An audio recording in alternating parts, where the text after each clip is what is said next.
Bonjour, bienvenue à toi aujourd'hui en cette grande fête de deux grands apôtres, Saint-Pierre et Saint-Paul. As-tu déjà vu un diamant à l'état brut, une pierre noire? C'est pas un diamant qu'on voit, c'est le bijoutier qui coûte des milliers, des millions parfois, avec des carats et des carats. C'est un diamant, et tu le vois à l'écran, un diamant à l'état brut. Je me souviens un jour d'une dame qui me parlait de son petit garçon qui était tellement espiègle. On était à une rencontre et le petit bonhomme était là. Il était vraiment, pour dire le moins, très espiègle. Puis la dame a dit, c'est mon trésor, la maman. J'ai dit, c'est un trésor encore à l'état brut, hein? À l'état brut. C'est ça, Pierre et Paul. Pierre, qu'on retrouve dans l'évangile d'aujourd'hui, c'est un diamant à l'état brut. Il est diamant dans le sens que Jésus va dire pour vous qui suis-je, puis il va répondre avec l'emportement de son cœur éclairé par l'Esprit. Mais il est encore brut, parce que tout de suite après, Jésus va lui parler de sa mort et lui va dire ça se passera pas comme ça. Il y a quelque chose de saint en lui qui veut surgir, mais il y a quelque chose du vieil homme qui doit être purifié. C'était pareil pour Saint Paul. Saint Paul, c'était le persécuteur de l'Église, un zélé persécuteur. Alors, quand il s'est converti, eh bien, il est devenu un zélé pour le Christ. Mais des fois, il était un peu trop zélé. Ça lui a amené des problèmes. Et les gens ont voulu le lapider. Il y en a qui l'ont lapidé.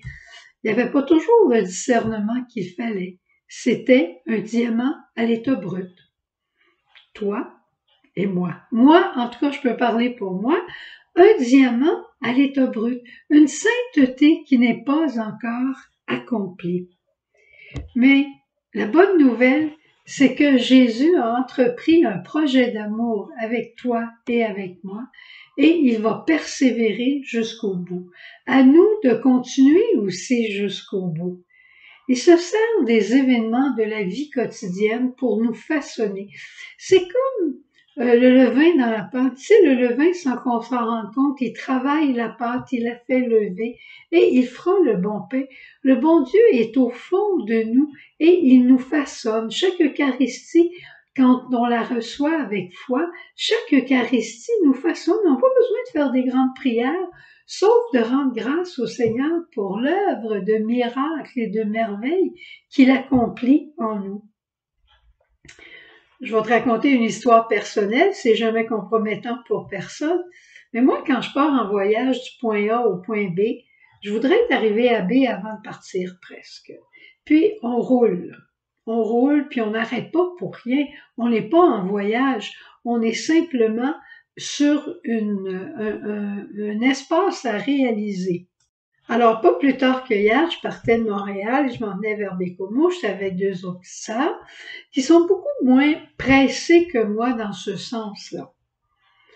Alors, moi, j'ai conduit un bout assez rapidement pour me rendre à Québec. L'autre a conduit un peu plus lentement et on est arrivé en retard pour la messe à Québec.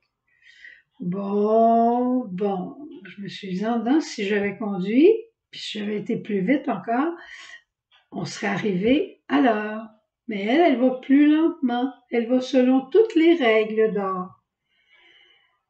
Alors, j'ai dit, bon, rendu là, j'ai dit, Seigneur, je t'abandonne le tout. Alors, on s'en va à la basilique Sainte-Anne-de-Beaupré. Une petite sœur dit, moi, j'aimerais mieux continuer parce que je suis fatiguée. L'autre, elle dit, moi, j'aimerais mieux arrêter. Bon, Suzanne, vas-y, qu'est-ce qu'on fait? J'ai écouté qu'est-ce que le bon Dieu voulait. Personnellement, j'aurais voulu continuer. Mais il me semblait que le bon Dieu voulait qu'on arrête. Eh bien, on est arrêté. On est arrêté, puis après la messe, imagine-toi que j'ai rencontré un couple des États-Unis qui avait l'air à se poser des questions. Je suis allée pour les aider, et ce couple est un couple qui vient du village natal de ma mère biologique. Un tout petit village au Massachusetts, un tout petit village. Quand ils m'ont dit, on vient d'Agawam, j'ai dit, quoi? Eh bien là, on s'est parlé, puis après, nous, on est sortis, on est allé prendre notre lunch dehors, ils sont venus prendre leur repas avec nous autres et on a encore une fois échangé. Alors, toujours, on devenait de plus en plus en retard. On a continué notre route, les petites sœurs regardaient les animaux sur le bord de la route, une dinde sauvage, bon, on a tout vu ce qu'ils pouvaient voir et c'était magnifique. Et voilà que le temps avançait, j'ai dit c'est sûr qu'on va arriver trop tard pour le souper.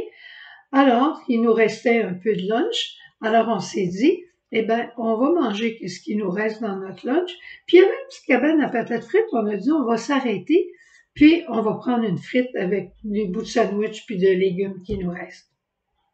On est allé là, quelqu'un nous connaissait, puis nous a offert gratuitement le sac de patates frites qu'on avait acheté.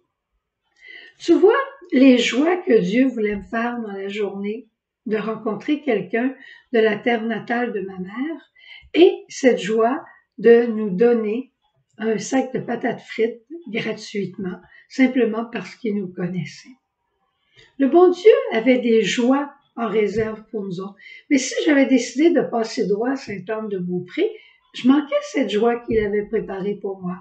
Si on arrivait directement, sans passer par la cabane à patates frites, on manquait cette joie aussi.